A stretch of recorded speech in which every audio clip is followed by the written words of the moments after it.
Hello everyone, myself Shailesh Kumar Thola. Welcome all of the students into my new lecture of collision, lecture number 11. તો આપણે દાખલાની શરૂઆત કરીશું લેક્ચરની શરૂઆતમાં જ. બરાબર, આપણે દાખલાની રકમ વાંચું છું. જો દાખલો પૂછેલ દાખલો છે, એમ દળનું આલ્ફા કણ અજ્ઞાત દળના સ્થિર ન્યુક્લિયસ સાથે વન ડાયમેન્શનલ સ્થિતિસ્થાપક સંઘાત અનુભવી પોતાની દિશાની વિરુદ્ધ દિશામાં પાછું ફરે છે. તે પોતાની 64% ગતિ ઉર્જા ગુમાવે છે. તો અજ્ઞાત દળ કયું છે તમારે શોધવાનું છે. જુઓ શું કહે છે, દોડ દઉં છું. સપોઝ કે એક આલ્ફા કણ લઈ લઈએ. આલ્ફા કણનું દળ સ્મોલ એમ આપ્યું છે, બરાબર. આલ્ફા કણ છે અને એનો વેગ કેટલો છે? વી વેગથી ગતિ કરતું હતું આલ્ફા કણ. એણે શું કર્યું? અજ્ઞાત દળના સ્થિર ન્યુક્લિયસ, ધારો કે એક અજ્ઞાત દળ છે, કેપિટલ એમ છે. કયું છે? Capital M. આપણે શોધવાનું છે. કેપિટલ એમ અજ્ઞાત દળ છે, આ પોતે સ્થિર છે. તો આનો માટે V2 કેટલા હશે? 0 હશે. અને V1 બરાબર શું આવશે? V1 બરાબર આવશે V. V1 બરાબર V આવશે, V2 બરાબર 0 આવશે. બંને વચ્ચે સંઘાત થયું એવું કે વન ડાયમેન્શનલ સ્થિતિસ્થાપક સંઘાત થયો. વન ડાયમેન્શનલ સ્થિતિસ્થાપક સંઘાત થયો શું થઈ ગયું કે આલ્ફા કણ છે એ પોતાની દિશાની વિરુદ્ધ, પોતાની દિશા કઈ છે? આ છે ને, એની વિરુદ્ધ દિશામાં પાછું ફરે છે. તો આજે આલ્ફા કણ જે છે એ હવે પાછું ફરે છે વિરુદ્ધ દિશામાં. ધારો કે એનો વેગ છે V1 ડેશ. કેટલો છે? V1 dash. એનો દળ તો એમ જ છે, બરાબર છે. પ્લસ બીજું શું હશે? આ જે પદાર્થ છે એનો પણ કંઈક વેગ આવી જશે. એનો વેગ કોઈ પણ દિશામાં હોઈ શકે છે. ધારો કે આ દિશામાં, મોસ્ટલી આ દિશામાં જ હશે. તો ધારો કે આ છે V2 ડેશ. આવું આપણે જોયું. હવે કન્ડિશન એવી છે કે જે આલ્ફા કણ છે એ આ સંઘાત દરમિયાન પોતાની 64% ગતિ ઉર્જા ગુમાવી દે છે. તો આપણે શોધવાનું છે આ. વિચારો, મને શું આપ્યું છે? આલ્ફા કણ પોતાની 64% ગતિ ઉર્જા ગુમાવી દે છે. અહીંયા પણ પાસે કેટલી ઉર્જા છે? 100% ઉર્જા છે. કેટલી ઉર્જા છે? 100% ગતિ ઉર્જા છે. આની પાસે કેટલી છે? 0% છે. સ્ત્રોતમાં તો સ્થિર છે એટલે આની પાસે 0% ગતિ ઉર્જા છે. તો આની કુલ કેટલી છે? 100% ગતિ ઉર્જા આની એકલા પાસે છે. એટલે એમ કહી શકાય આખા તંત્રની ગતિ ઉર્જા કોની પાસે? આલ્ફા કણ પાસે છે. હવે થયું એવું, બંને વચ્ચે સંઘાત થયો. સંઘાત કેવો થાય છે? સ્થિતિસ્થાપક સંઘાત. અને આપણને ખબર છે સ્થિતિસ્થાપક સંઘાત દરમિયાન કોઈ પણ પ્રકારની ગતિ ઉર્જા વેડફાતી નથી, પરંતુ થાય શું? એક પદાર્થ પોતાની ગતિ ઉર્જા બીજાને આપે છે. સમજ પડે કે નહીં? તો સંઘાત જ્યારે થશે, ટૂંકમાં જ્યારે ડિફોર્મેશન થશે અને રેસ્ટિટ્યુશન થશે, એ દરમિયાન કોઈ પણ પ્રકારની ગતિ ઉર્જા નહીં વ્યય થાય, પરંતુ આલ્ફા કણ છે પોતાની ગતિ ઉર્જાનો અમુક ભાગ બીજા પદાર્થને આપશે. કેટલો આપશે? તો એવું લખવું છે કે તે પોતાની 64% ગતિ ઉર્જા ગુમાવે છે. એની પાસે 100% હતી, એમાંથી 64% ગુમાવે. તો આની પાસે કેટલી હશે? આલ્ફા કણ પાસે, આલ્ફા કણ પાસે હવે વધશે ખાલી 36%. કેટલી વધશે? 36% વધશે. તો આની પાસે કેટલી આવી જશે? 64%. આની પાસે પહેલાં 0% હતી, એની પાસે થઈ ગઈ 66%. આની પાસે 100% હતી, એમાંથી 64% થઈ ગઈ છે, ઘટી ગઈ છે. એટલે કેટલી આવશે ભાઈ? 36%. તો ક્વેશ્ચન એમ છે કે આનું દળ કેટલું હોય? કયો સંઘાત છે? વન ડાયમેન્શન સંઘાત. તમને ખબર છે કે જ્યારે તમને વેગ આપેલા હોય, દળ આપેલા હોય, ત્યારે તમે શું કહેવાય પેલું વેગમાન સંરક્ષણ યુઝ કરી શકો. પણ આપણે જ્યારે વન ડાયમેન્શનલ સ્થિતિસ્થાપક સંઘાત આપેલો તો આપણે સૂત્ર લખાવેલા છે. કોના? વન ડાયમેન્શનલ સ્થિતિસ્થાપક સંઘાતના સૂત્ર આવા છે. મને આલ્ફા કણની ગતિ ઉર્જા શોધી રાખવી. શું કરીએ આપણે? આલ્ફા કણની ગતિ ઉર્જા શોધવી છે. તેના માટે મારે એનો વેગ જોશે V1 ડેશ. તમારે V1 ડેશ શોધવું છે. તો આપણને ખબર છે સૂત્ર શું આવે? V1 dash is equal two M1 minus EM2. E બરાબર મૂકીએ M 1, કારણ કે એક એટલા માટે મૂકીએ છીએ કે સંઘાત સ્થિતિસ્થાપક છે. તો M1 minus M2 into V1 છેદમાં M1 પ્લસ M2 પ્લસ કાઉન્સમાં શું આવે? 1 પ્લસ E માં E એક મૂકો તો થશે 2 M2 V2 છેદમાં M1 પ્લસ M2. આટલું થશે, બરાબર. આટલું થશે. હવે જો આપણે જોઈ શકીએ છીએ M1 શું છે? સ્મોલ m છે. Capital M. M2 શું છે? કેપિટલ M છે.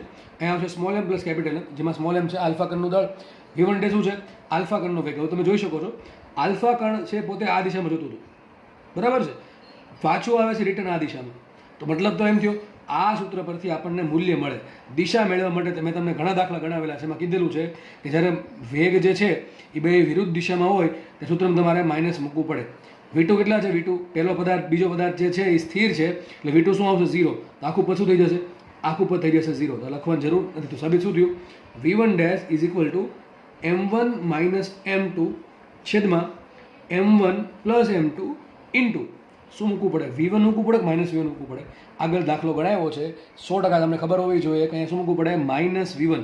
મેં તમને કીધું હતું જ્યારે બંને વેગ વિરુદ્ધ દિશામાં હોય ત્યારે તમે કોઈ એકને ધન લ્યો, કોઈ એકને ઋણ લ્યો. ધારો કે હું V ને ઋણ લઉં તો V1 ધન થશે, અને જો V1 ને ઋણ લઉં તો V ધન થશે. આપણે કામ કરીએ, V1 ને ધન રાખીએ, અથવા અહીંયા તમે અહીંયા માઇનસ મૂકો, અહીંયા માઇનસ મૂકો, બેમાંથી એક જગ્યાએ માઇનસ મૂકો, કંઈ ફરક પડે નહીં. તો હું શું મૂકું છું? -V. શું મૂકું છું? -V. V1 બરાબર શું મૂક્યું? -V. એવું ધાર લઉં છું કે V1 ધન છે અને V ઋણ છે. એક તો ડેફિનેટલી છે કે બંનેમાંથી એક ઋણ છે, કારણ એ છે કે બંને વિરુદ્ધ દિશામાં છે એટલા માટે. તો આપણે કામ કરીએ, V1 બરાબર શું આવ્યું? M1 - M2 છેદમાં M1 + M2. એક કામ કરીએ, M1 શું છે? M1 સ્મોલ m શું છે? M1 આલ્ફા નો દળ સ્મોલ m, માઇનસ M2 શું છે? અજ્ઞાત દળ કેપિટલ M છે, શોધવાનું છે આપણે. છેદમાં શું આવશે? Small m + capital M into આવશે -V. આ કોના બરાબર મળ્યું? V1 બરાબર. અને એક કામ કરીએ, આ -V છે એ અંદર ગુણ દો તો શું થઈ જશે? Capital M - small m. તો લખી નાખીએ આપણે બીજા પેજ પર. માટે V1 = શું આવશે? મેં કીધું એ પ્રમાણે આ માઇનસ તમે અંદર ગુણશો એટલા માટે શું થઈ જશે? Capital M - small m. તો આવશે કેપિટલ M - સ્મોલ m છેદમાં capital M + M into V. આ થઈ ગયું. તો આ V1 શું મળશે મને? V1 મળી ગયો મને. V1 શું છે? આલ્ફા કણનો અંતિમ વેગ. શું છે આલ્ફા કણનો અંતિમ વેગ? V1. હવે કામ કરીએ, અહીંયા મને વેગની વાત નથી કરી, કોની વાત કરી છે? ગતિ ઉર્જાની. આપણે કામ કરીએ, આલ્ફા કણની અંતિમ ગતિ ઉર્જા શોધીએ. માટે KF કોની? આલ્ફા કણની. આલ્ફા કણની અંતિમ ગતિ ઉર્જા શું આવે? હાફ m ઇન્ટુ એનો વેગ. કેટલો વેગ છે એનો? હાફ ઇન્ટુ એનો દળ m ઇન્ટુ એનો વેગ V1 સ્ક્વેર. તો V1 સ્ક્વેર. ચલો મૂકીએ કિંમત. તો શું આવશે અહીંયા? હાફ m ઇન્ટુ V1 આનો આખો વર્ગ કરો, શું થશે? m - m નો વર્ગ ઇન્ટુ V નો વર્ગ છેદમાં m + m નો વર્ગ. બરાબર કે નહીં? આ શું કર્યું મેં? V1 આખાનો વર્ગ કર્યો. આ ઉપરના કાઉન્સનો વર્ગ, નીચેના કાઉન્સનો વર્ગ અને V નો સ્ક્વેર. આ થઈ ગયું સમીકરણ નંબર 1. હવે શું કહે છે? જુઓ, વાંચો રકમ. આલ્ફા મેં જો આ શબ્દ વાંચો, આ બહુ જરૂરી શબ્દ છે. દિશામાં પાછું ફરે છે, પોતાની ગતિની વિરુદ્ધ દિશામાં પાછું ફરે, એટલા માટે V1 આ બાજુ આવ્યું, એટલા માટે અહીંયા માઇનસ આવ્યું, એટલા માટે અહીંયા કેપિટલ M - સ્મોલ m આવ્યું. બરાબર કે નહીં? ચલો આગળ વધીએ આપણે. રકમ એમ કહે છે તે પોતાની 64% ગતિ ઉર્જા ગુમાવી દે છે. તો કેટલી ગુમાવી? 64% ગુમાવી દીધી. 64% છે નહીં, 64% ગુમાવી દીધી. તો હશે કેટલી? 36%. કેટલી હશે એની પાસે? 36% હશે ને. એની પ્રારંભિક ગતિ ઉર્જા શું હશે? Ki બરાબર શું થાય? તો પ્રારંભિક વેગ કેટલો? V. દળ કેટલું? M. તો કેટલું આવશે? Ki બરાબર હાફ mv². આ થઈ ગયું સમીકરણ નંબર 2. આપણને ખબર છે કે પોતાની 64% ગતિ ઉર્જા ગુમાવી દે છે, તો વધે છે કેટલી? 36%. તો KF શું આવશે? 36%. Ki શું આવે? 100%. તો આમ લખી શકાય કે ન લખાય? અંતિમ ગતિ ઉર્જા કોની? આલ્ફા ગણની એ એની પ્રારંભિક ગતિ ઉર્જાનો 36% છે. આ સમજ પડે કે ના પડે? અંતિમ ગતિ ઉર્જા છે એ પ્રારંભિક ગતિ ઉર્જાના 36% છે. ખબર પડી કઈ રીતે? 64% પોતે ગુમાવી દે, વધે કેટલી એની પાસે? 36%. તો જો KF બરાબર શું આવશે? 36% Ki. તો આપણે કામ કરીએ, આનું લખાણ લખાય KF બરાબર 36/100 ઇન્ટુ Ki. શું આવશે? KF બરાબર 36/100 Ki. KF ની કિંમત મૂકો, શું આવશે? KF નું ઉપર જે આપણે સૂત્ર મેળવ્યું હતું સમીકરણ નંબર 2 એ મૂકી દઈએ અહીંયા. તો શું આવશે? KF બરાબર 1/2 into capital M - small m નો વર્ગ ઇન્ટુ V² છેદમાં કેપિટલ M + m નો વર્ગ ઇઝ ઇક્વલ ટુ શું છે? 36/100 ઇન્ટુ Ki. Ki શું છે? Half mv². બરાબર કે નહીં? આ સ્ટેપ મહત્વનું. અને આમ તો બધાના સાયન્સમાં હોય એટલે આ તો એટલું તો આવડવું જ જોઈએ કે કઈ રીતે આવ્યું. 64% ગુમાવી દીધું, બધા કેટલી? 36%. તો Ki બરાબર 36% Ki. આનું થઈ ગયું. હવે આપણે આમાંથી છેદ ઉડાડવાના છે, તો જોઈ શકો તમે. બરાબર છે? તો આપણે છેદ ઉડાડશું, પણ એક ભૂલ મને દેખાય છે, એ છે કે અહીંથી 2 સ્ક્વેર ઉડી જશે, આ 2 ઉડી જાય તો દળ તો વધતું જ નથી. ટૂંકમાં આપણી ભૂલ પાકી છે. ભૂલ અહીંયા છે કે એમ લખવાનું રહી ગયું છે. બરાબર? ત્યાં શું આવશે? સ્મોલ m આવશે. કઈ રીતે ખબર પડી કે અહીંયા એમ દળનો વર્ગ છે, અહીંયા દળનો વર્ગ, દળ તો ઉડી ગયું, ત્યાં દળ વધે છે, દળ નથી વધતું. ટૂંકમાં કંઈક ભૂલ છે. બરાબર? તો અહીંયા સ્મોલ m લખવાનું રહી ગયો હતો. તો જુઓ, તમે જોઈ શકો છો અહીંયા હાફ mv². Half mv². અહીંયા પણ શું છે? Half mv². આખું ઉડી જશે, વધશે શું? અહીંયા વધશે આટલો ખાલી કાઉન્સ. કેટલો કાઉન્સ? m - m નો વર્ગ છેદમાં m + m આખાનો વર્ગ ઇઝ ઇક્વલ ટુ શું આવશે? 36/100. આપણે શું કરીએ? વર્ગમૂળ કાઢીએ. શું કાઢીએ? વર્ગમૂળ કાઢીએ. શું આવશે? આ ધન રાખીએ તો શું આવશે વર્ગમૂળ કાઢતા? m - m છેદમાં m + m is equal two 6/10. શું આવશે? 6/10. બરાબર? 36 નું વર્ગમૂળ 6 લઈએ અને 100 નું વર્ગમૂળ 10 લઈએ. આવું થશે. આપણે શોધવાનું છે કેપિટલ M. કામ કરીએ, તમે યોગ વિયોગ કરી શકો છો. બરાબર છે? આખો આ છે ઉપર પ્લસ કરો, નીચે માઇનસ કરો તો પણ આન્સર આવશે, અથવા સિમ્પલ ક્રોસ ગુણાકાર કરો તો પણ આન્સર આવશે. તો શું આવશે? અહીંયા આ લખી દઉં સાઈડમાં, અને ગુણીએ અહીંયા. તો શું આવશે? એની સાઈડમાં આપણે અહીંયા જઈએ છીએ. આ આવશે 10m, 10 into capital M - 10 into small m is equal to 6 into capital M plus 6 into small m આટલું થશે, બરાબર છે, આટલું થશે. એક કામ કરીએ, હવે આ કેપિટલ એમ વાળું પદ છે આ બાજુ લઈએ તો થશે સ્મોલ એમ, સોરી માઇનસ થશે, તો શું આવશે 10m minus 6 capital M is equal to આ માઇનસ 10m છે પદ આ બાજુ તો શું થશે plus 10m plus 6 into small m.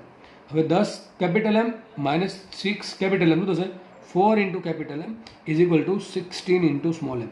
આપણે મળી ગયું capital M is equal to 4 times small m. દાખલો એકદમ ઇઝી દાખલો છે અને આરામથી દાખલો સોલ્વ થયો દાખલો છે. તો જોઈ શકો છો દાખલો આઈએમપી છે, પૂછાયેલો દાખલો છે, બરાબર છે. આવા દાખલા ઘણા આગળ ગણાવી દીધા છે એટલે આમાં બહુ સમજાવવાની જરૂર છે નહીં. મને એક વાત મેન એ વાત એ છે કે પોતાને 64% ગુમાવે છે, વધે છે કેટલી 36%. તો મારો મેન ક્વેશ્ચન અહીંયા છે કે ભાઈ આલ્ફા કણની મને અંતિમ ગતિ ઉર્જા મળે તો જ દાખલો આગળ સોલ્વ થાય. અને આલ્ફા કણની અંતિમ ગતિ ઉર્જા શોધવા માટે તમારે એનો વેગ જોઈએ, અને વેગ ક્યાંથી મળશે સ્થિતિસ્થાપક સંઘાતના સૂત્ર પરથી. તો દાખલો એકદમ જોઈ શકો તો દાખલો એકદમ ઇઝી છે, દાખલામાં ખાસ બહુ કાંઈ એટલું બધું નથી. દાખલો આવા દાખલા બહુ પૂછાય છે, બરાબર.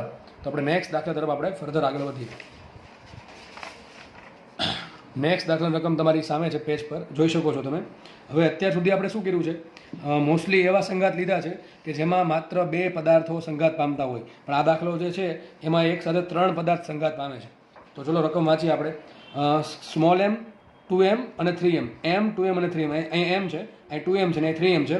દળના કણો સંઘાત અનુભવી પી, કયો સંઘાત અનુભવે છે આગળ ખબર પડી જશે. સંઘાત અનુભવી પી બિંદુ પાસે એકબીજા સાથે ચોંટી જાય છે.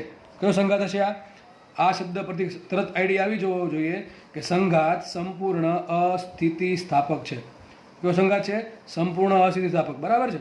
તો આ સંઘાત છે, આના માટે એ કેટલા હોય 0 હોય. ઓકે ચલો. તો પરિણામી દળ જે અંત્ય જે દળ બનશે, અંત્ય દળ બન્યું એનો પરિણામી વેગ કેટલો હશે એ તમારે શોધવાનું છે. મેં તમને કીધું છે સંપૂર્ણ અસ્થિતિસ્થાપક સંઘાતમાં એક જ વસ્તુ કરવાની, વેગમાન સંરક્ષણ. શું કરવાનું? વેગમાન સંરક્ષણ. રકમ જોઈને ખબર પડવી જોઈએ, આકૃતિ જોઈને કે સંઘાત છે દ્વિપરિમાણિક છે, અને દ્વિપરિમાણિક સંઘાતમાં શું કરવાનું તમને ખબર હોવી જોઈએ કે વેગમાન સંરક્ષણ વાપરવાનું. પણ વેગમાન સંરક્ષણ વાપરતી વખતે એક વસ્તુ ખબર ધ્યાનમાં હોવી જોઈએ કે જ્યારે દ્વિપરિમાણિક સંઘાત થાય ત્યારે તમારે વેગમાનના ઘટક પાડવા પડશે. એક્સ દિશામાં વેગમાન ને વાય દિશામાં વેગમાન. ચલો બરાબર છે. તો ચલો આનો વેગમાન કઈ દિશામાં છે? માત્ર એક્સ દિશામાં. આનું વેગમાન વાય દિશામાં કેટલું? 0. ચલો લખતા જઈએ આપણે ફટાફટ. ચલો આ પ્રમાણે દોરી દઈએ. આ એમ દળ છે, એનો વેગ કેટલો છે 3v, તો ઉપર કેટલો વેગ આવશે 0. કેટલો વેગ આવશે 0. અને દળ છે m. ચલો આગળ વધીએ. આ 2m દળ છે, બરાબર છે, એના 2 ઘટક પાડી દઈએ. આ 2m દળ છે એનો વેગ આ પ્રમાણે છે. જો કઈ રીતે આ રીતે છે તમને ખબર ન પડે, સાઈડમાં દોરું છું તો આ પ્રમાણે દળ છે એનું દળ છે કેટલું 2m, એનો વેગ કેટલો છે 2v. દેખાય છે ને દળ કેટલું છે 2m ને વેગ કેટલો છે 2v. ચલો અને 2 ઘટક પાડશું. એક ઘટક આવશે આ રીતે અને એક ઘટક આવશે આ રીતે. આમાં કોઈને કાંઈ ડાઉટ હોવો જોઈએ નહીં. ખૂણો કેટલો છે આ 60 ડિગ્રી. ઘણા ખબર ના પડે, આમ દોર દઉં તમને. ધારો કે આ પ્રમાણે હોત, સોરી ત્યાં નહીં, આપણે અહીંયા નીચે દોરું છું કે ધારો કે આ પ્રમાણે હોત, બરાબર છે. અહીંયા ધારો કે આ પ્રમાણે હોત તો જો આ પ્રમાણે આવે છે, આ રીતે આવે છે, આ રીતે જોઈ શકો તમે આકૃતિ. અહીંયા આ ખૂણો 60 ડિગ્રી છે અને આગળ લંબાવો તો આ 60 ડિગ્રી છે, બરાબર. તો આ ખૂણો 60 ડિગ્રીનો છે. સમજ પડે કે નહીં? 100% આટલી ખબર પડવી જોઈએ. તો આ ઘટક કયો આવશે? આ ઘટક કયો આવશે 2v cos 60. કયો ઘટક આવશે આ 2v cos 60 ડિગ્રી. આ ઘટક આવશે 2v cos 60 ડિગ્રી. આ પહેલા પદાર્થનો વહીવટ થઈ ગયો છે. આ ઘટક કયો આવશે 2v cos 60 ડિગ્રી. અને cos 60 શું હોય 1/2, તો 2 2 શું વધશે? આ ખાલી v. શું વધશે? આ v વધશે. અને એ જ રીતે આ શું આવશે 2v sin 60 ડિગ્રી. શું આવશે આ 2v sin 60 ડિગ્રી. હજી કહી દઉં આ પ્રમાણે અહીંયા છે, બરાબર છે. આ દોરી દો આકૃતિ. અહીંયા આગળ લંબાવો તો દિશા તમને કીધું હતું એ પ્રમાણે દિશા આગળ લંબાઈ દો, કંઈ ફરક પડે નહીં. આ ખૂણો 60 ડિગ્રી તો આ ખૂણો પણ 60 ડિગ્રીનો થશે. તો આ ઘટક શું થાય 2v sin 60 ડિગ્રી. અને sin 60 શું હોય √3/2. √2 શું છે આ √3v.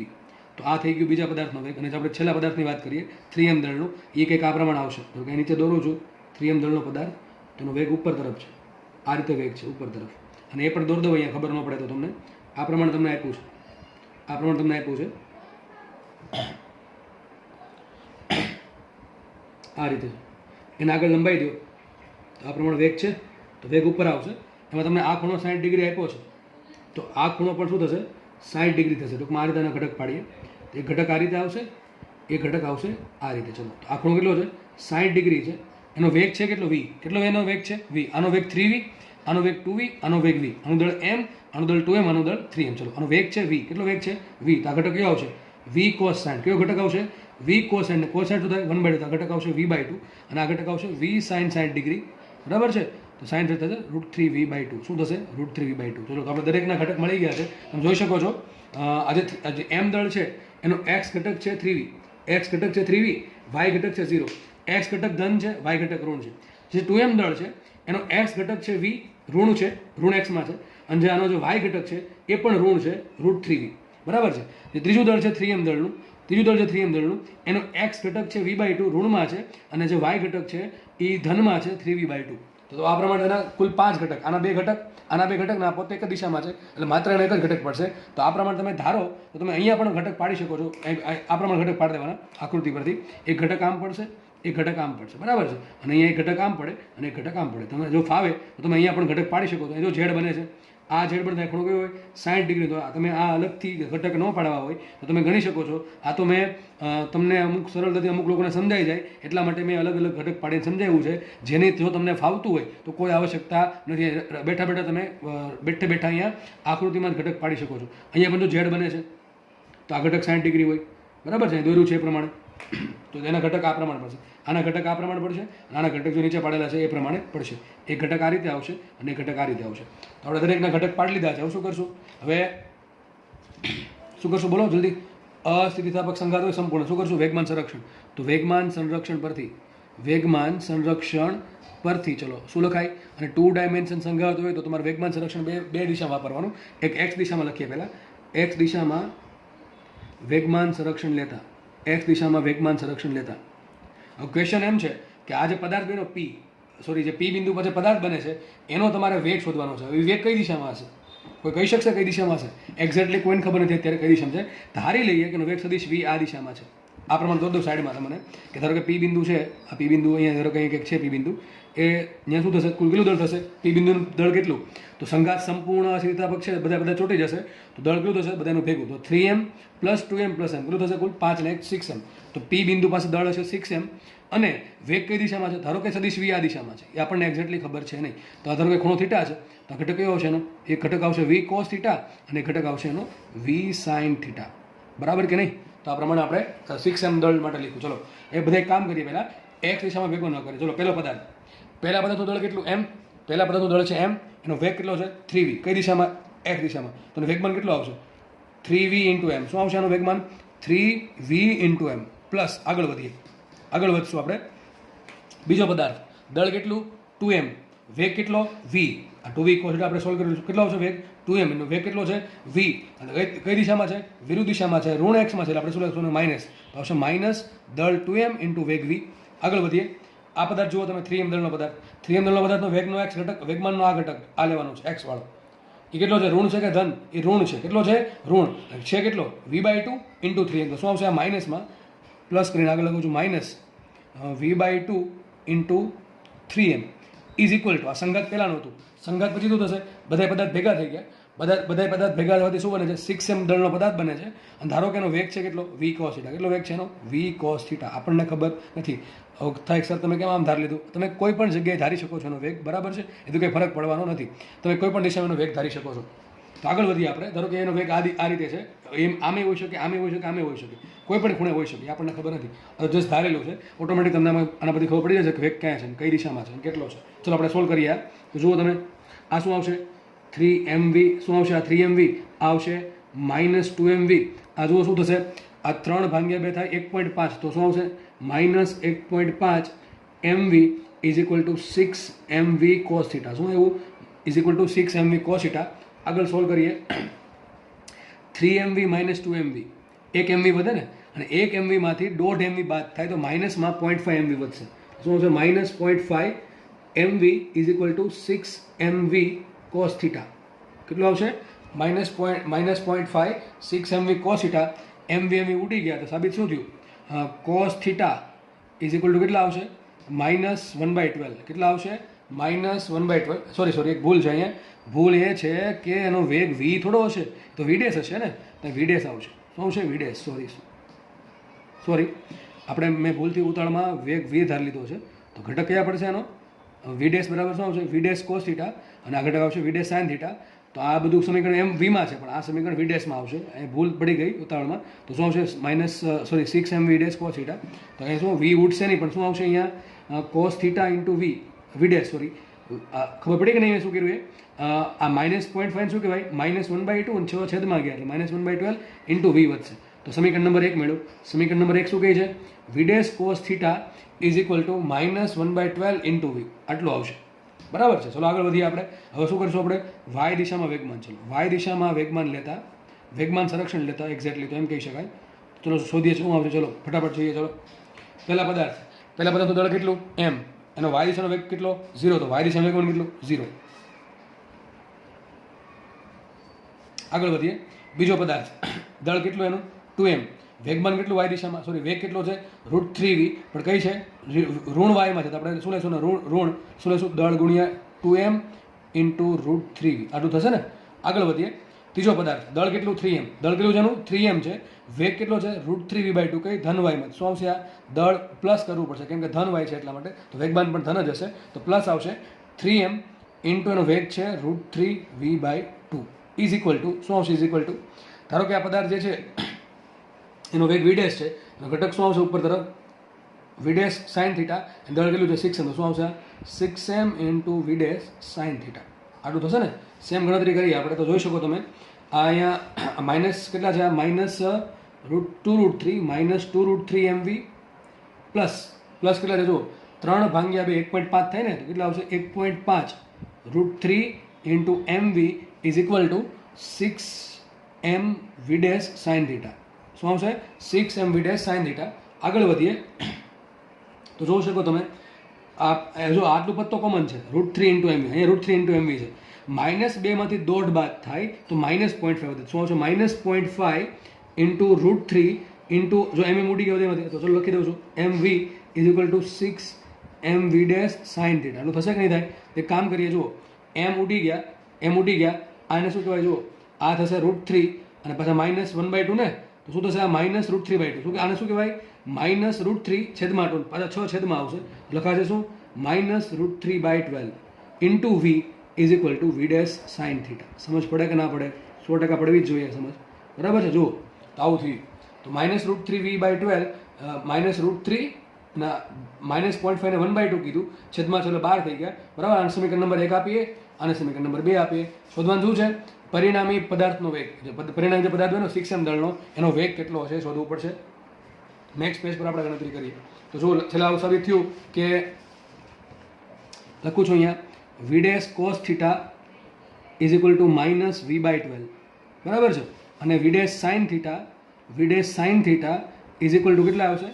-√3/12. શોધવાનું શું છે આપણે? v ડેશ શોધવાનું. શું શોધવાનું છે? v dash. ચલો વિચારો મગજમાં કઈ રીતે મને ડાયરેક્ટ v ડેશ મળે? અહીંયા v આવશે -√3v/12. ચલો v ડેશ કઈ રીતે મળે? સીધું જ આ બે સમીકરણનો યુઝ કરીને v ડેશ કઈ રીતે મળે? ફટાફટ ચલો વિચારો જલ્દી, ફટાફટ મગજ ચાલવું જોઈએ. શું કરવું પડે? બેયનો સરવાળો કરો તો થાય? ના. બેની બાદબાકી કરો તો થાય? ના. બંનેનો ભાગાકાર કરો તો? હા થઈ શકે, થોડુંક લેન્ધી થાય પણ થઈ શકે. અથવા બીજી રીત કઈ shortcut, sine theta cos theta બેનો સહગુણક કેવો છે? સરખો જ છે v ડેશ, અને જે સહગુણક છે એ જ શોધવાનો છે. તો શું કરાય? આ પેજ પાછળ હટાવી લઉં છું. બરાબર છે. તો ગણતરી કરવી આપણે એ છે. તો ચલો v ડેશ શોધવું છે તો કેવી રીતે મળશે? સહગુણક શોધવો છે સાઇન ને કોસનો. શું કરાય બોલો જલ્દી? અરે બંનેનો વર્ગનો સરવાળો. કઈ રીતે? આનો વર્ગ શું થાય? v dash square cos square theta is equal two આનો શું વર્ગ થશે? v²/144. બરાબર. આનો વર્ગ શું થાય? v dash square sign square theta is equal two આનો વર્ગ શું થશે? √3 નો વર્ગ 3 -9 તો પ્લસ થઈ જશે ઇન્ટુ v²/144. બરાબર. ખબર ના પડે? પડશે ને ખબર? બંનેનો વર્ગ કર્યો છે ખાલી. હવે નેક્સ્ટ આપણે શું કરશું? આ સમીકરણ અને આ સમીકરણનો શું કરીએ? સરવાળો. તો v dash square cos square theta plus v dash square sign square theta, તો શું આમાં કોમન શું આવશે? v ડેશ સ્ક્વેર કૌંસમાં cos square theta plus sign square theta, અને આ બંને આ બાજુ સરવાળો શું થશે? v²/144 plus 3v²/144 144. ચલો આપણને ખબર છે નિત્ય સમ sine square theta plus cos theta is equal to always 1. શું વધશે? ખાલી v dash square is equal to 1 છે 3 છે, શું થશે? 4, તો 4v²/144. તો આગળ આપણે ખબર પડી ગઈ કે v dash is equal two, ચલો વર્ગમૂળ કાઢીએ. 4નું વર્ગમૂળ આવશે 2, v²નું વર્ગમૂળ હશે v, અને 144નું વર્ગમૂળ થાય 12. તો શું આવશે? v/6. શું આન્સર આવશે? v/6. મતલબ શું થયો કે જે પરિણામી પદાર્થ જે છે 6m દળનો જે પદાર્થ છે એનો વેગનું મૂલ્ય કેટલું આવશે v/6 આવશે. કેટલું આવશે v/6 આવશે. ચલો મારો નેક્સ્ટ ક્વેશ્ચન એમ છે કે એનો કઈ દિશામાં જશે. વેગ તો ચલો આટલો મળી ગયો તમને ભાઈ, છઠ્ઠા ભાગનો વેગ થઈ ગયો એનો, પણ કઈ દિશામાં જશે ચલો એ શોધવું છે મારે. એ કોણ આપશે? આ આપશે. આપણે કામ કરીએ, જો v' ધન છે, જો v' ની કિંમત કેટલી આવી v/6 આવી, તો v' ધન છે. ચલો v' ધન છે, v ધન છે, 12 ધન છે, મતલબ શું થયું cos θ કેવો હશે? ઋણ હશે કે ન હોય? સમજ પડે કે નહીં પડતી ભાઈ? આટલું સારું શીખવાડું તો ખબર પડી જવી જોઈએ કે v' ધન છે, v' એક મૂલ્ય છે, કેટલું મૂલ્ય મળ્યું v/6, તો v' એક મૂલ્ય છે, મૂલ્ય ધન છે, v પણ એક મૂલ્ય છે, ધન છે, 12 ધન છે, તો આ ઋણ કેમ આવે છે? કોસ ઋણ છે, બરાબર કે નહીં? તો મતલબ એવું થયો કે cos θ ની કિંમત નેગેટિવ આવે છે. કેટલી આવે છે? cos θ ની કિંમત નેગેટિવ આવે. એ પ્રમાણે અહીંયા જુઓ, v' એક કિંમત એટલે ધન છે, √3 ધન છે, v ધન છે, 12 ધન છે, તો માઇનસ કેમ આવે? કારણ કે સાઇન કેવું હશે? ઋણ હશે. તો સાઇન θ પણ ઋણ છે. કેવું છે? સાઇન θ પણ ઋણ છે. તો બંને ઋણ છે. એવું કયું ચરણ છે કે જેમાં બંને સાઇન θ અને cos θ ઋણ હોય? અરે ભાઈ, ચરણ નંબર 3. મતલબ શું થયું? આ પદાર્થ છે આમ નહીં જતો હોય, પદાર્થ આમ નહીં, આમ જશે. ક્યાં જશે? ચરણ નંબર 3માં. ટૂંકમાં આ પ્રમાણે જશે, ત્રીજા ચરણમાં ગતિ કરશે. ક્યાં ગતિ કરશે? ત્રીજા ચરણમાં. કયા ખૂણે ગતિ કરશે? એ પ્રશ્ન છે. કયા ખૂણે ગતિ કરશે? આપણે કામ કરીએ, સમીકરણ 2 ભાગ્યા 1 કરીએ. શું કરીએ? સમીકરણ 2 ભાગ્યા સમીકરણ 1. તો શું આવશે? v' sin θ છેદમાં v' tan cos θ is equal to શું આવશે? હું તમને શું કરાવું છું? એક્સ્ટ્રા કરાવું છું. એક્સ્ટ્રા શું કરાવું છું કે તમને ચલો દિશા તો વેગનું મૂલ્ય મળી ગયું, હું તમને દિશા ફાઇન્ડ કરાવું છું કે કઈ દિશામાં પદાર્થ સંઘાત પામ્યા બાદ 6m દળનો પદાર્થ કઈ દિશામાં જશે. બરાબર છે? આપણે એ ફોકસ કરીએ છીએ. તો સમીકરણ 1 ભાગ્યા 2 કરીએ. સમીકરણ 1 શું છે? માઇનસ √3v/12 અને છેદમાં v' cos θ શું આવશે? Minus v/12. હવે જુઓ, v/12 ઉડી ગયા, માઇનસ બની ગયા, શું વધ્યું? √3. શું વધ્યું? √3. અને v' ઉડ્યા તો શું આવશે? tan θ is equal to √3. શું આવશે? tan θ is equal to √3. અને tan θ ની કિંમત √3 ક્યાં હોય? θ બરાબર 60 ડિગ્રી. શું આવશે? θ બરાબર 60 ડિગ્રી. તો તમને આ પણ પ્રશ્ન પૂછી શકે કે આ પ્રમાણે દાખલો છે કે જો આ પ્રમાણે ગતિ થતી હોય તો સંઘાત પામ્યા બાદ જે મોટો પદાર્થ બને છે 6m દળનો, કેટલા દળનો? 6m દળનો, એનો વેગ શું હશે? તો વેગ હશે v/6. કેટલો વેગ હશે એનો? v/6. કઈ દિશામાં ગતિ કરશે? તો કઈ દિશામાં ગતિ કરશે? આપણને ખબર પડી ગઈ કે એનો sin θ ઋણ છે, cos θ ઋણ છે, tan θ જો ધન આવ્યો, કેટલો આવ્યો? ધન. તો tan θ ધન ક્યાં હોય? ત્રીજા ચરણમાં ધન હોય. સાઇન ઋણ ક્યાં હોય? સાઇન ઋણ અને કોસ ઋણ બંને ઋણ ક્યાં હોય? ચરણ નંબર 3માં. અને ખૂણો કેટલો હશે? θ બરાબર 60 ડિગ્રી. તો તમને 60 ડિગ્રીનો ખૂણો મળી ગયો. આ પ્રમાણે 60 ડિગ્રીનો ખૂણો મળશે તમને. બરાબર છે? મતલબ એમ થાય કે પદાર્થ જે છે એ સંઘાત પામ્યા બાદ કંઈક આ પ્રમાણે ગતિ કરે. બરાબર છે? અહીંયા દોર દો તમને. ક્યાં દોરશું આપણે? ધારો કે અહીં દોર દઉં છું, અહીંયા દોર દઈએ. ચલો, તો આ પ્રમાણે થશે. અહીંથી પહેલાં m દળનો પદાર્થ આવે 3v જેટલા વેગથી. બરાબર છે? પછી અહીંયા 60 ડિગ્રીના ખૂણે એક 2m દળનો પદાર્થ આવે છે 2v જેટલા વેગથી. અને પછી પાછું હજી એક પદાર્થ છે, કેટલો એનું દળ છે? 3m દળ છે, પણ એનો વેગ છે v, અને એ 60 ડિગ્રીના ખૂણે આવે છે. તો સાબિત એવું થશે કે પદાર્થ કેવો બનશે? સંઘાતનું કેવો પદાર્થ બનશે? 6m દળનો પદાર્થ બનશે. અને એ છે એ આ 60 ડિગ્રીના ખૂણે આ ચરણમાં કેટલા દળ સાથે? 6m જેટલા દળ સાથે v/6 ના વેગથી ગતિ કરશે. તો તમને આખું એક્ઝેક્ટલી તમને કહી દીધું કે આ પ્રમાણે ગતિ થશે. તો આ બધા ભેગા થઈને આ બનાવી નાખશે. આ મોટો પદાર્થ બનશે એકલો. બરાબર છે? કેટલું દળ છે એનું? 6m. વેગ કેટલો? v/6. ને કયા ખૂણે જાય છે? 60 ડિગ્રીના ખૂણે ઋણ x અક્ષ સાથે ત્રીજા ચરણમાં. સમજ શું કહેવાય ને? 60 ડિગ્રીના ખૂણે ઋણ x અક્ષ સાથે, અથવા આમ કહી શકો તમે ઋણ x અક્ષ આ બાજુ, એટલે ઋણ x અક્ષ સાથે 60 ડિગ્રીના ખૂણે ત્રીજા ચરણમાં ગતિ કરશે. તો આ પ્રમાણે તમને એક્ઝેક્ટલી તમે કહી દીધું, પિક્ચર આવું થશે. બરાબર છે? નેક્સ્ટ દાખલા તરફ આપણે ફર્ધર આગળ વધીએ. રકમ તમારી સામે છે સ્ક્રીન પર, તમે ચાહો તો તમે જાતે ગણી શકો છો. ચલો ફટાફટ દાખલો ગણીએ આપણે. 2 કિલોગ્રામ દળનો પદાર્થ, દાખલો આગળ આવી ગયો છે આની જેવો, હવે તમને આવડી જવો જોઈએ. 2 કિલોગ્રામ દળનો પદાર્થ અજ્ઞાત દળના પદાર્થ સાથે સ્થિતિસ્થાપક સંઘાત અનુભવે છે. સ્થિતિસ્થાપક સંઘાત અનુભવીને 2 કિલોગ્રામ દળનો પદાર્થ છે એ સ્થિતિસ્થાપક સંઘાત અનુભવે છે અજ્ઞાત દળ સાથે. અનુભવી તે પોતાની મૂળ દિશામાં, દિશા કઈ છે? મૂળ દિશા છે, ટૂંકમાં દિશા વિરુદ્ધ થતી નથી. મૂળ દિશામાં પહેલા કરતાં ચોથા ભાગના વેગથી ગતિ શરૂ રાખે તો અજ્ઞાત દળ કેટલું હશે? અજ્ઞાત દળ પ્રારંભમાં સ્થિર છે. ચલો આવું કીધું છે. સિમ્પલ ફટાફટ ડાયાગ્રામ દોરી દઈએ આપણે. એક પદાર્થ છે, ધારો કે એનો વેગ છે v, એનું દળ કેટલું છે? 2 કિલો. કેટલું છે દળ? 2 કિલો. એક પદાર્થ છે, ધારો કે એનું દળ છે કેપિટલ M. કેટલું છે? Capital M. એનો વેગ કેટલો છે? v2 0 છે. બરાબર? બંને વચ્ચે સંઘાત થયો.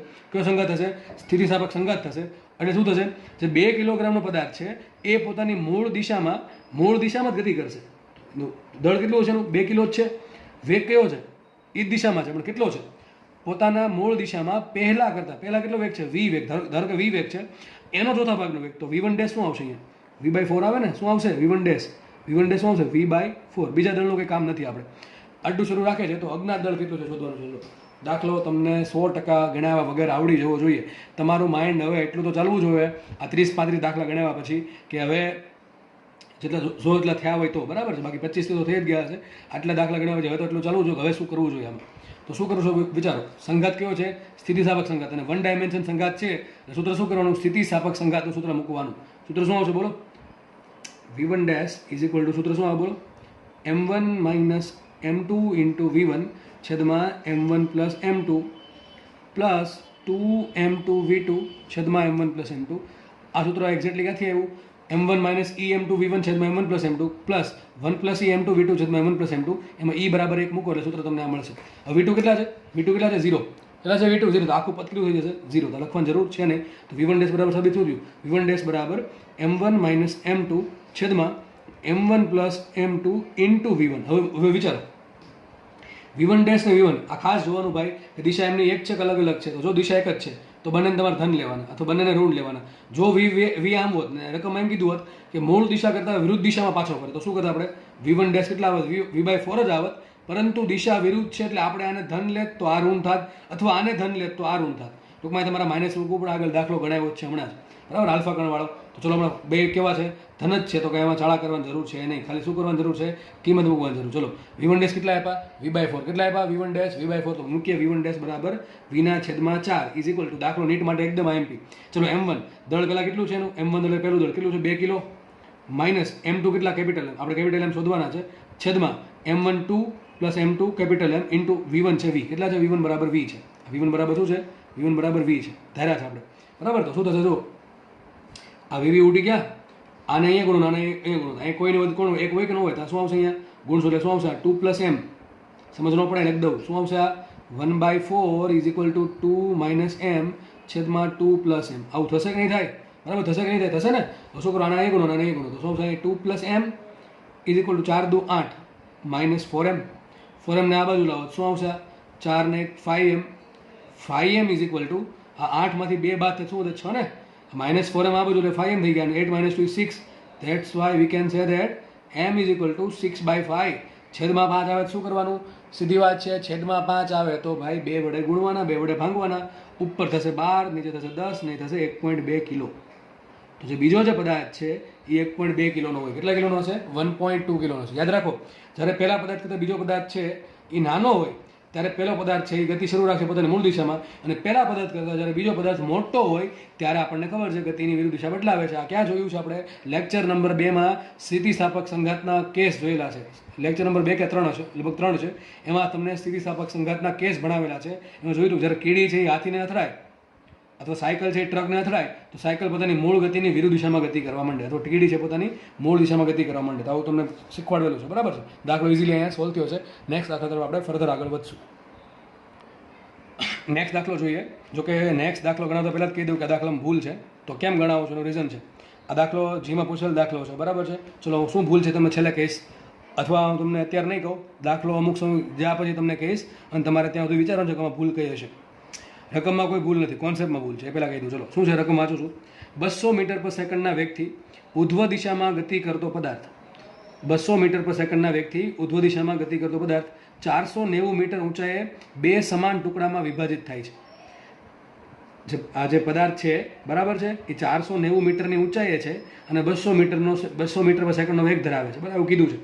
જ્યારે 490 મીટરની ઊંચાઈએ છે અને 200 મીટર પર સેકન્ડ વેગ ધરાવે છે ત્યારે એનું 2 સમાન ટુકડામાં વિભાજન થયું. એમાંથી એક ટુકડો ઉધ્વ દિશામાં 400 મીટર પર સેકન્ડના વેગથી ગતિ કરે તો બીજો ટુકડો કેટલી સેકન્ડમાં જમીન પર પહોંચશે? આવું કંઈક કહે છે. જુઓ, સમજો વ્યવસ્થિત રીતે શું કહે છે. જુઓ, માનો કે એક ટુકડો છે ને દળ m છે. કેટલું છે? m. તો એક આપણે ધાર લઈએ કે એક પદાર્થ હતો, આ જમીનથી ઊંચાઈ કેટલી છે એની? 490 મીટર. કેટલી છે? 490 મીટર. તો એક પદાર્થની ઊંચાઈ છે 490 મીટર, બરાબર છે. એ ગતિ કરતો હતો. કઈ દિશામાં વેગ છે એનો?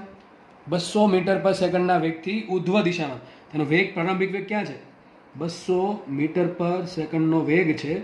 અને આ શું આપ્યું? ટૂંકમાં v1 આપ્યું. શું આપ્યું? v1 આપેલું છે, બરાબર છે. દળ ધારો કે એનું છે m અથવા 2m ધારો તો ચાલશે. 2m ધારો તો આ બેને અડધું અડધું દળ mm મળે, અથવા m ધારો તો આ બેને કેટલું મળશે m/2. આપણે કામ કરીએ, ધારો કે વેગ 2m છે, કેટલું છે દળ, કેટલું છે એનું દળ 2m છે.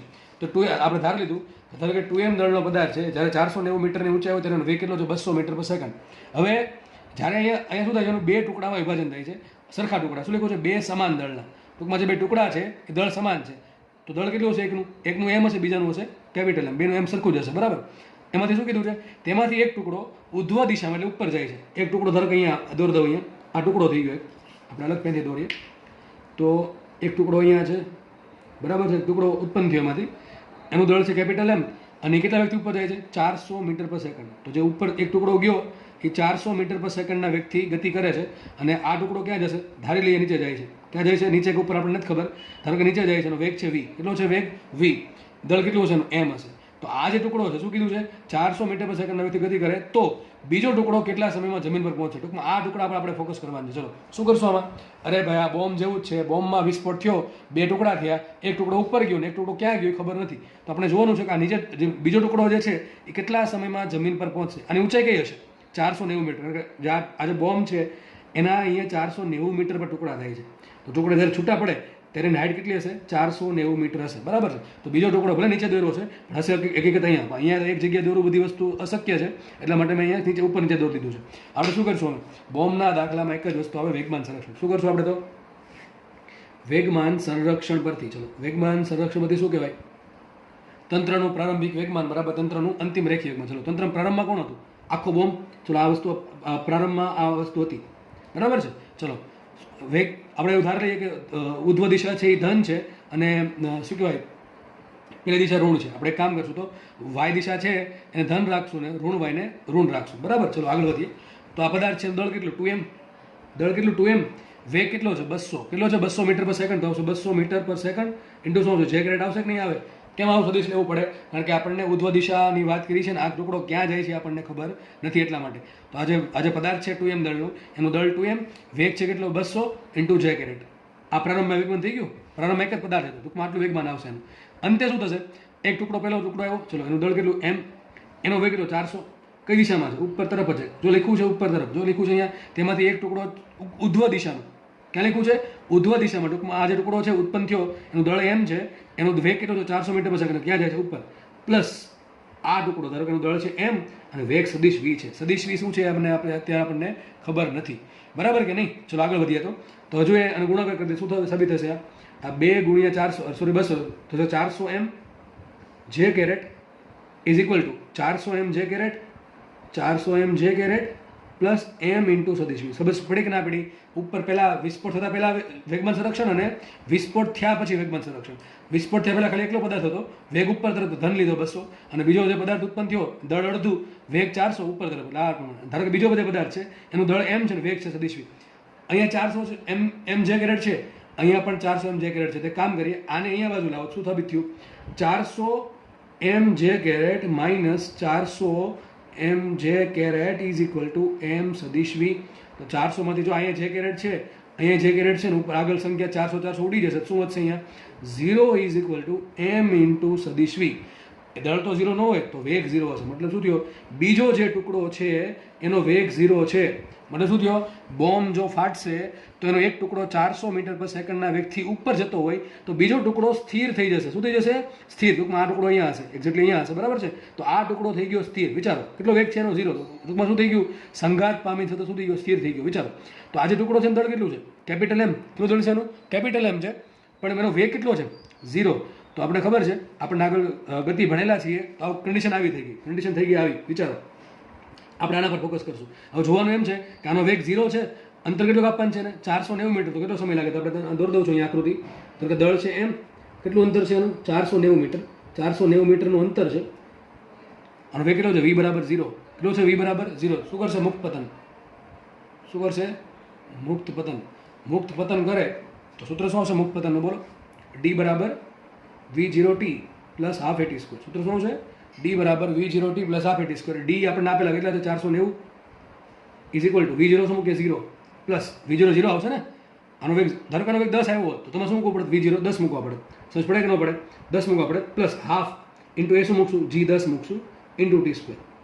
તમે ડી ધન લેશો તો તમે એમ માનો અધોદિશા ધન છે. અત્યારે એમ માનો મુક્ત પતન માટે કે અધોદિશા ધન છે તો જી તો અધોદિશામાં જ હોય છે, તો જી પણ ધન, એટલા માટે અહીંયા પ્લસ આવ્યું, અહીંયા પણ પ્લસ આવ્યું. તમે એમ ધારો ઉધ્વ દિશા ધન છે તો ડી માઇનસ આવશે ને જી માઇનસ આવશે, ટૂંકમાં માઇનસ માઇનસ ઉડી જ જવાનું છે. અને એક કામ કરીએ, અહીં 490 મીટર તો જી છે ને 9.8 લેવાય. શું લેવાય? 9.8. એટલે બુદ્ધિ ચાલવી જોઈએ. કારણ કે 98 ભાગ્યા 2 શું થાય? 49. એટલા માટે સમજ પડે કે નહીં પડે? આગળ વધીએ તો શું આવશે? 490 ઇઝ ઇક્વલ ટુ 9.8. જી શું મૂક્યા મેં? એ બરાબર જી મૂક્યા, જી બરાબર શું મૂક્યા? 9.8. તો 9.8 ભાગ્યા 2 શું થાય? 4.9. તો 4.9 ઇન્ટુ ટી સ્ક્વેર. તો સાબિત શું થયું? 4.9 into T square is equal two 490. તો 4.9 ક્યાં જાય? છેદમાં. તો 490 છેદમાં 4.9 ખબર ન પડે તો 500 ભાગ્યા 5 વિચારો શું થાય આન્સર? 500 ભાગ્યા 5 શું થાય? 100. તો ટી સ્ક્વેર બરાબર શું આવે? ટી બરાબર શું આવે? 10 સેકન્ડ. શું આવે? 10 સેકન્ડ. મતલબ કે બીજો ટુકડો છે 10 સેકન્ડમાં નીચે પડે. શું નીચે પડશે? ક્યારે નીચે પડશે? 10 સેકન્ડમાં નીચે પડશે. સમજ પડે કે ન પડે? જો આનો વેગ આવ્યો હોત ઓલરેડી કે ભાઈ આનો વેગ 4 હતો, ધારો કે આનો વેગ 10 આવ્યો હોત, માની લો 10 વેગ આવ્યો છે, તો શું મૂકો તમે? 10 ગુણ્યા ટી મૂકવા પડે. તો એક દ્વિઘાત સમીકરણ બને. દ્વિઘાત સમીકરણ સોલ્વ કરીને તમારે દાખલો સોલ્વ કરવો પડે. આ તો વેગ 0 આવ્યો છે એટલા માટે 0 મૂકું. આ 10 આવે 10 મૂકવાનું. જો માની લો આનો વેગ ઉપર તરફ આવ્યો હોય, ઉપર તરફ 10 આવે તો તમારે -10 ટી મૂકવા પડે. શું મૂકવા પડે? -10 ટી. જે લોકોને ગતિ આવડે છે એને ખબર પડતી હશે હું શું બોલું છું એ. આનો વેગ 0 છે એટલે 0 મૂકું. આનો વેગ જો ઉપર તરફ 10 આવ્યો હોત, આનો વેગ જો ઉપર તરફ 10 આવ્યો હોત તો અધોદિશા ધન છે તો આ 10 થશે ઋણ. તો શું આવશે? અહીંયા દાખલા આવા ગણાવેલા છે કે એક મકાન પરથી આપણે વસ્તુનું ઉપર ફેંકીએ તો કેટલા સમયમાં નીચે પડે? આપણને ખબર છે આ પ્રમાણે ગતિ થશે, આમ ગતિ થશે, એટલે માટે એનો સમય વધારે જોઈએ. તો શું આન્સર આવશે? 10 સેકન્ડ. હવે વાત રહી સર આમાં ભૂલ ક્યાં છે? અમને તો બધું વ્યવસ્થિત લાગ્યું, આમાં કોઈ પ્રકારની ભૂલ નથી લાગી. તો ભૂલ ક્યાં છે? ભૂલ એ છે કે શરૂઆત ક્યાંથી કરી દાખલાની? વેગમાન સંરક્ષણ પરથી. ક્યાંથી કરી? વેગમાન સંરક્ષણ પરથી. પણ વેગમાન સંરક્ષણ ક્યારે યુઝ થાય? You must be know that. તમને સારી રીતે ખબર હોવી જોઈએ કે વેગમાન સંરક્ષણ ક્યારે યુઝ થાય. વેગમાન સંરક્ષણ તો જ યુઝ થાય કે જો પદાર્થ પર પરિણામી બાહ્ય બળ લાગતું ન હોય તો. કઈ દિશામાં સંઘાત થાય છે? કઈ દિશામાં વિસ્ફોટ થાય છે? વિચારો, કઈ દિશામાં વિસ્ફોટ થાય છે? ઉધ્વ દિશામાં. ઉધ્વ દિશામાં તો પદાર્થ પર બળ લાગતું જ હોય. તમારા પર, મારા પર, બધા પર લાગે. કયું લાગે? જી. કયું બળ લાગે? ગ્રેવિટેશનલ ફોર્સ લાગશે. તો વેગમાન સંરક્ષણ યુઝ કેમ કરવો પડ્યો? એટલા માટે. દાખલો પૂછેલ દાખલો છે, બરાબર છે ને? આન્સર કીમાં પ્રમાણે આવું જ આપેલું છે. હવે તમને એક વસ્તુ કહી દઉં કે તમને જો આ ટાઈપના દાખલા પૂછે તો તમને 100% પ્રશ્ન થવો જોઈએ કે સર વેગમાન સંરક્ષણ યુઝ ના કરી શકીએ. અને સાચી વાત છે, વેગમાન સંરક્ષણ યુઝ ના કરી શકીએ કારણ કે વાય દિશામાં તો બળ લાગે છે. કયું બળ લાગે? બાહ્ય બળ. ગ્રેવિટેશનલ બળ લાગે કે ન લાગે? કોઈ પણ વસ્તુ પર બળ તો લાગવાનું, ગુરુત્વાકર્ષણ બળ. આ જો એક્સ દિશામાં સંઘાત થાય, એક્સ દિશામાં સંઘાત થાય તો ત્યાં કોઈ ગુરુત્વાકર્ષણ બળ ન લાગે. ગુરુત્વાકર્ષણ બળ ક્યાં લાગે? હંમેશા પદાર્થ આ પ્રમાણે ટકરાય એકબીજા સાથે તો કોઈ ગુરુત્વાકર્ષણ બળ ન લાગે. પણ આ પ્રમાણે ટકરાય, બરાબર છે, તો ગુરુત્વાકર્ષણ બળ લાગશે. તો આપણે હકીકતમાં વેગમાન સંરક્ષણ યુઝ કરી શકીએ નહીં. પણ આ લોકો એવું ધારી લે છે કે જે ગુરુત્વાકર્ષણ બળ લાગે છે એની કિંમત બહુ ઓછી છે. શું ધાર લે છે? વાત સાચી પણ છે ને. એફ બરાબર શું આવશે? જી m1 m2 છેદમાં r સ્ક્વેર. આપણને ખબર છે ગુરુત્વાકર્ષણ એફ બરાબર શું આવે? ગુરુત્વાકર્ષણ એફ બરાબર શું આવશે? જી m1 m2 છેદમાં r સ્ક્વેર. એમાં જે જીની કિંમત આવે છે, જી જે હોય કેવું હોય? બહુ મોટું હોય, બહુ નાનું હોય? સમજ પડે શું બોલું છું? હું એમ કહું છું પદાર્થ પર લાગતું ગુરુત્વાકર્ષણ બળ એફ બરાબર શું આવે? કેપિટલ જી m1 m2 છેદમાં r સ્ક્વેર. ચલો m1 m2 ની કિંમત તો બહુ કે લાખોમાં હશે નહીં, અંતરે બહુ મોટું નહીં હોય. આ જીની કિંમત છે ને 10⁻11 ઘાત. આપણે બધાને ખબર છે એસઆઈ એકમમાં જી બરાબર 6.67 10⁻11 ઘાત. ટૂંકમાં -11 ઘાતના કારણે ગુરુત્વાકર્ષણ બળ કેવું લાગે? બહુ ઓછું લાગે, બરાબર છે, પૃથ્વી અને પદાર્થ વચ્ચે. તો ગુરુત્વાકર્ષણ બળ ઓછું લાગશે એટલા માટે આ લોકો એવું માને છે કે ગુરુત્વાકર્ષણ બળ બહુ ઓછું હોય એટલે આપણે નેગ્લેક્ટ કરી દઈએ. અને જો ગુરુત્વાકર્ષણ બળને અવગણવામાં આવે તો જ તમે વેગમાન સંરક્ષણ વાય દિશામાં યુઝ કરી શકો. હું તમને સલાહ એવી આપીશ કે જો આ ટાઈપનો દાખલો પૂછાય વાય દિશામાં સંઘાતવાળો તો તમારે વેગમાન સંરક્ષણ વાપરી દેવું, બરાબર છે. એક્ઝેક્ટલી તો આપણે ખોટું કરીએ છીએ પણ રકમમાં જે આપેલું છે ને આન્સર લાવવા માટે આપણે કરવું પડે, બરાબર છે. તો આ વસ્તુ યાદ રાખવી હંમેશા કે વેગમાન સંરક્ષણ ક્યારે યુઝ થાય? માત્ર ને માત્ર જ્યારે પદાર્થ પર લાગતું પરિણામી બળ 0 હોય તો જ તે વેગમાન સંરક્ષણ યુઝ કરી શકો છો. સમજ પડી ગઈ? તો અત્યારે આ દાખલામાં આપણે એક ભૂલ કરી છે, બરાબર. ભૂલ કઈ છે તમને મેં કહી દીધી. તમને જો કે ઓલરેડી ખ્યાલ આવી ગયો હોય તો ઘણી સારી વાત છે. તમે મારી થિયરી વ્યવસ્થિત સમજેલા છો, મારા કોન્સેપ્ટ વ્યવસ્થિત સમજેલા છો. અને જો યાદ ન આવ્યું એ તો હવે તમને યાદ રાખવાની જરૂર છે કે આ વેગમાન સંરક્ષણ ક્યારે યુઝ થાય. તો વાય દિશામાં સંઘાત થાય ત્યારે એક્ઝેક્ટલી વેગમાન સંરક્ષણ યુઝ ન થાય, એમાં થોડોક આઘાત લાગે. આઘાત કેટલો લાગશે? ડેલ્ટા પી બરાબર એફ ઇન્ટુ ડેલ્ટા ટી. કેટલું લાગશે? એફ બરાબર ડેલ્ટા પી બરાબર એફ ઇન્ટુ ડેલ્ટા ટી, સદિશ એફ ઇન્ટુ ડેલ્ટા ટી. તો હકીકતે છે ને વેગમાનમાં આટલો ફેરફાર થાય. એક્ઝેક્ટલી વેગમાન સરખું ન હોય પણ વેગમાનમાં આટલો ફેરફાર થશે બળના આઘાત જેટલો, બરાબર છે. તો દાખલો અહીંયા રાખીએ. દાખલો સારો હતો, બરાબર છે ને. આપણે નેક્સ્ટ દાખલા તરફ આપણે ફર્ધર આગળ વધીએ. રકમ વાંચીએ નેક્સ્ટ દાખલાની. જો રકમ બહુ મોટી છે આપણે ધીમે ધીમે આની જોડે જોડે આકૃતિ પણ બનાવતા જશું. શું કે જુઓ, સ્મોલ એમ દળનો 2v વેગનો પદાર્થ 2m દળ અને તે જ દિશામાં v વેગથી ગતિ કરતા પદાર્થ સાથે અથડાવવાથી પ્રથમ પદાર્થ સ્થિર થાય છે. શું કે જુઓ, અહીંયા દોરું છું. એક પદાર્થ છે, એનું દળ છે m. કેટલું છે m? એનો વેગ કેટલો છે 2v. 2v વેગથી m દળનો પદાર્થ આગળ વધે છે. એની આગળ શું છે 2m દળ અને તે જ દિશામાં v વેગથી ગતિ કરતો બીજો પદાર્થ છે. બરાબર, આ પ્રમાણે તો કે એક પદાર્થ છે, અહીંયા દળ કેટલું છે 2m, આનાથી ડબલ દળ છે, તો દળ 2m છે અને વેગ છે v. આપણને દેખાય જ છે આનો વેગ વધારે છે, આનો વેગ ઓછો છે, એટલે 100% આ પાછળ છે અને આગળ છે, એટલે આ અથડાશે. અથડાવવાથી શું થયું? ચલો, અથડાવવાથી પહેલી વખત સંઘાત થયું. શું થશે અથડાવવાથી? જુઓ, ગતિ કરતા પદાર્થ સાથે અથડાવવાથી પ્રથમ પદાર્થ સ્થિર થાય છે. આ અને અથડાણો એટલે આ સ્થિર થઈ ગયો. ટૂંકમાં સંઘાત પછી થશે આવું કે આજે સ્મોલ એમ દળનો પદાર્થ છે, એનો વેગ થઈ ગયો 0. કેટલો થઈ ગયો? 0. અને ધારો કે ટૂંકમાં v1 ડેશ બરાબર શું આવશે? v1 ડેશ બરાબર 0 આવશે. આ v1 બરાબર આવશે 2v, v2 બરાબર આવશે v, અહીંયા m1 છે m અને m2 છે 2m, v1 ડેશ 0. અને આ જે 2m દળનો પદાર્થ છે એનો વેગ આપણને મળે કે ના મળે? તો કે એનો વેગ છે v2 ડેશ. કેટલો છે? v2 dash. અને બધી જ એક દિશામાં સંઘાત થાય છે. શું લખું છો?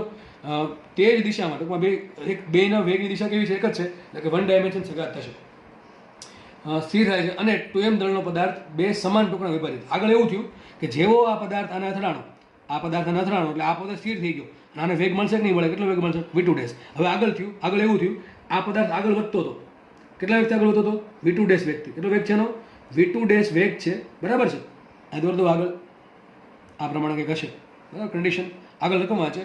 અને 2m દળનો પદાર્થ બે સમાન દળના ટુકડામાં વિભાજિત થાય છે. એક દાખલામાં બે દાખલા છે, બીજું કંઈ નથી. પહેલાં આ બે વચ્ચે સંઘાત થયો એટલે આ સ્થિર થઈ ગયો અને કંઈક વેગ મળશે. આને વેગ મળવાના કારણે એનો વિસ્ફોટ થયો. તો કે આ વિસ્ફોટથી શું થશે? તો કે અહીંયા વિસ્ફોટ થાય છે આનો, અહીંયા વિસ્ફોટ થાય છે આનો. બરાબર છે, અહીંયા વિસ્ફોટ થાય છે. વિસ્ફોટ શું થયું? બે સમાન દળના ટુકડામાં વિભાજિત થાય છે. આ બંને પદાર્થો, આના બે ટુકડા થઈ ગયા સમાન દળના. એક દળ કેટલું હશે? m, બીજું દળ હશે m. બરાબર, એવું ધારી શકીએ 2m દળ છે એટલે બંને પદાર્થો 2m દળનો પદાર્થ બે સમાન દળના ટુકડામાં વિભાજિત થાય છે. આ બંને પદાર્થો એટલે કયા? આ બે ટુકડા થયા, આ બંને ટુકડાઓ ગતિની મૂળ દિશા સાથે, ગતિની મૂળ દિશા તો આ છે, ગતિની મૂળ દિશા આ છે ને, એની સાથે 45 ડિગ્રીના ખૂણે ગતિ કરે. ટૂંકમાં એક ટુકડો 100% આ જતો હશે અને એક ટુકડો આ જતો હશે. કેમ? પ્રારંભિક વેગમાન છે એ x દિશામાં હોય તો અંતિમ વેગમાન પણ x દિશામાં જ હોય. y દિશામાં કોઈ વેગમાન એને અચાનક મળી જાય નહીં, કેમ કે વેગમાન સંરક્ષણનો નિયમ પરથી જે દિશામાં વેગમાન હોય એ દિશામાં વેગમાન રહે. આનું વેગમાન x દિશામાં છે તો આનું વેગમાન પણ x દિશામાં જશે. તો આ ખૂણો શું કીધું છે? બંને દળ કેવા છે? m. આનું દળ m છે, આનું દળ m છે. બંને ખૂણા કેટલા છે? 45 ડિગ્રી છે. શું કીધું છે? બંને ગતિની મૂળ દિશા, ગતિની મૂળ દિશા છે ધારો કે x, એની સાથે 45 ડિગ્રીના ખૂણે ઉપર ગયો, એકને 45 ડિગ્રીના ખૂણે નીચે ગયો. તો બંનેના વેગને દળ, બંને ટુકડાના વેગને ગતિ ઉર્જા શોધવાની છે. ટૂંકમાં વેગ મળે તો ગતિ ઉર્જા ઓટોમેટિક મળી જશે.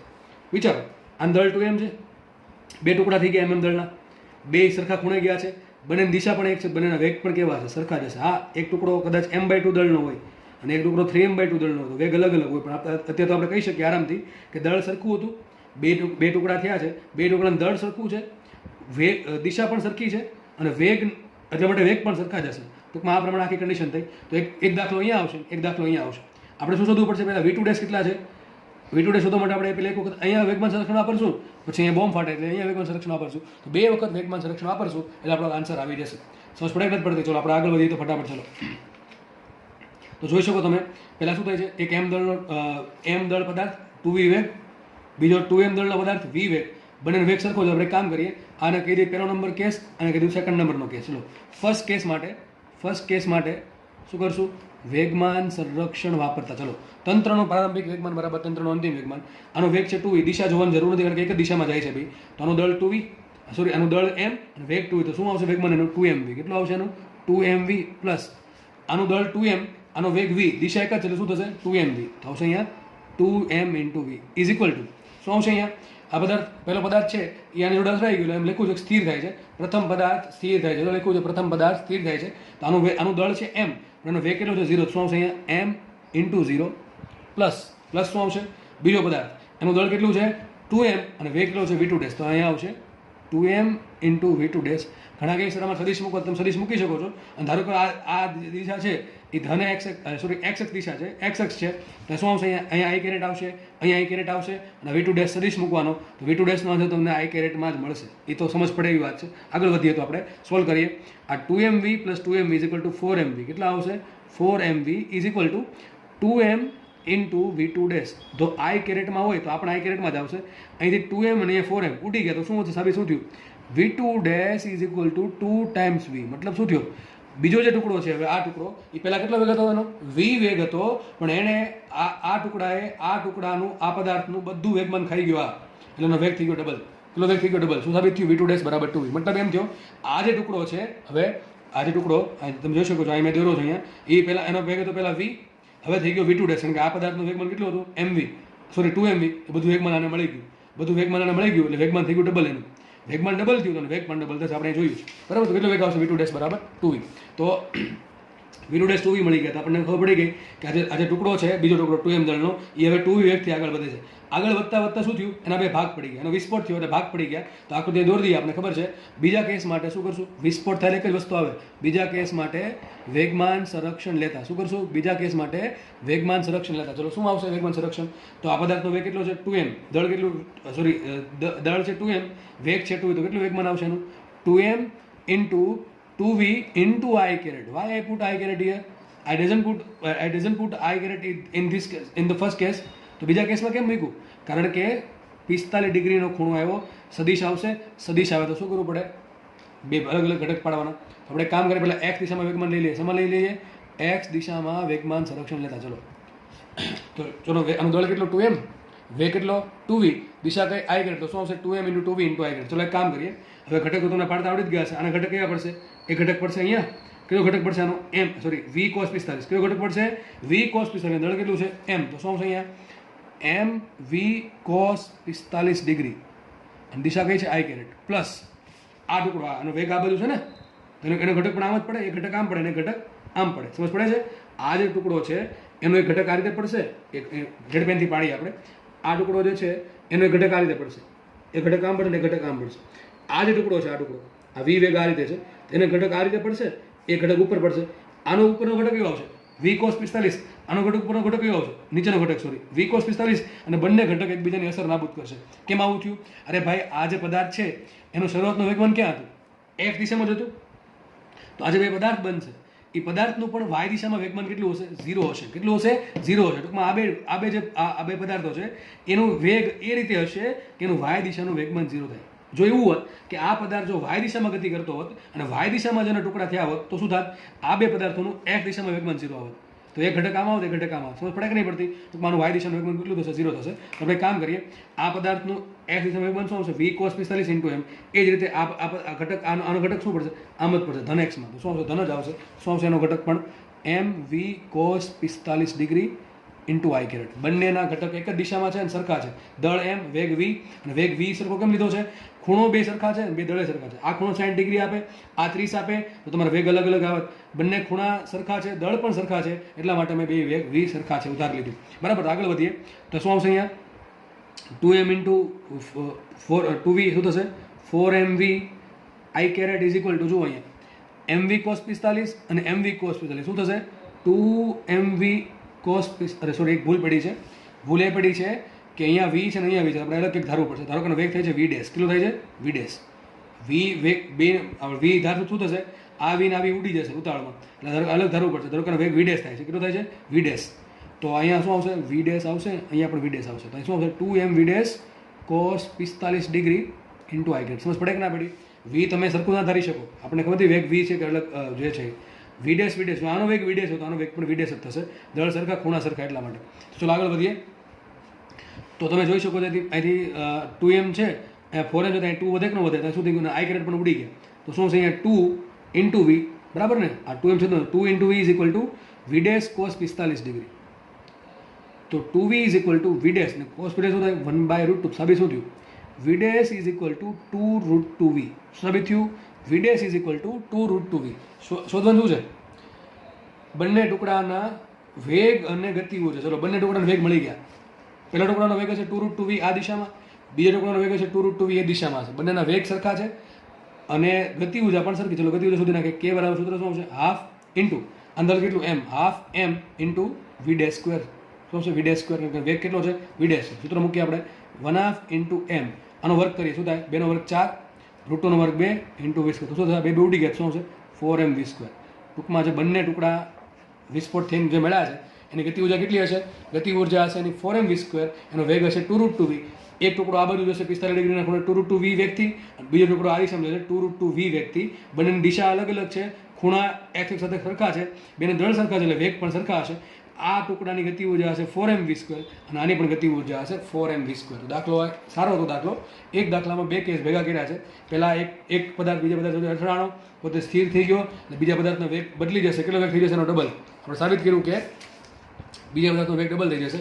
ડબલ વેગ સાથે ગતિ કરતો કરતો વિસ્ફોટ થયો. એક ટુકડો આમ જાય, એક ટુકડો આમ જાય એવું કીધું છે. બંનેના દળ સરખા છે અને એટલા માટે બેના વેગ પણ સરખા છે. બેની દિશા સરખી છે, બેના દળ સરખા છે, એટલા માટે બેના વેગ સરખા. ધારો કે બેના વેગ વિડેશ છે, તો કાંઈ નથી કરવાનું. એક વખત અહીંયા વેગમાં સંરક્ષણ વાપરો, એક વખત અહીંયા વેગમાં સંરક્ષણ વાપરો. તમને ખબર છે જ્યારે સદિશ છે એ ખૂણો બનાવે x અક્ષ કે y અક્ષ ત્યારે એના ઘટક પાડવા પડે. y ઘટક લેવાની જરૂર નથી. તમે y ઘટક લેશો તો તમે ઓટોમેટિક ખબર પડશે. આનો y ઘટક કેટલો? ચલો આનો y ઘટક કેટલો આવશે? વેગમાનનો 0. આનો y ઘટક કેટલો આવશે? m v dash sin 45. કેટલો આવશે? m v dash sin 45 minus આનો કેટલો આવશે? m v dash sin 45. સમજ પડે કે ના પડે? બરાબર. અને ધારો કે તમે અહીંયા v1 લખો અને v2 લખો, તમે એમ પણ સાબિત કરી શકશો કે v1 બરાબર v2 થશે.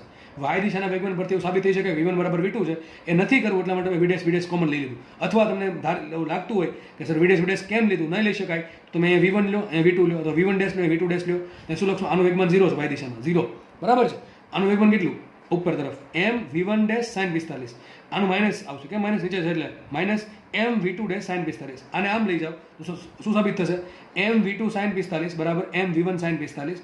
m sin 45 ઉડી ગયા. શું સાબિત થયું? v1 ડેશ બરાબર v2 ડેશ. એ v1 ડેશ બરાબર v2 ડેશ સરખા જ છે એટલા માટે બેનો વેગ મેં v ડેશ ધાર્યો છે. અથવા તમને એમ સમજવું પડે તો આમ કીધું બેન દળ સરખું છે, બેના ખૂણા સરખા છે 45 ડિગ્રી, એટલા માટે આપણે વેગ સરખો ધાર્યો. તમને એમ કહે કે આ ટુકડો અડધો દળ ધરાવે તો આનું કેટલું દળ છે? 3m/2. તો તમારો વેગ સરખો ન હોતો, અલગ અલગ હોય. તો દાખલો આ પ્રમાણે ગણવો પડે. એક વખત x દિશામાં વેગમાન સંરક્ષણ અને એક વખત y દિશામાં સંરક્ષણ લઈને દાખલો સોલ્વ થઈ જતો. દાખલો આપણે સોલ્વ કર્યો. બે અલગ અલગ કેસ લીધા છે વેગમાન સંરક્ષણના. સોલ્વ કરશું એટલે તમને આરામથી આન્સર આવશે. જે આન્સર પૂછ્યો છે આપણે આવી ગયો કે વેગ કેટલો છે? 2√2. ગતિ ઉર્જા કેટલી છે એની? 4m v square. દાખલો અહીંયા સોલ્વ થાય છે. બરાબર છે. તો લેક્ચર અહીંયા પૂરો કરીએ છીએ અને લેક્ચર જોવા બદલ બધાનો ખૂબ ખૂબ આભાર. લેક્ચર સારો લાગ્યો હોય તો જરૂરથી એને લાઇક અને તમારા મિત્રો જોડે શેર કરવું. અને લેક્ચર જોવા બદલ બધાનો આભાર. Thank you so much.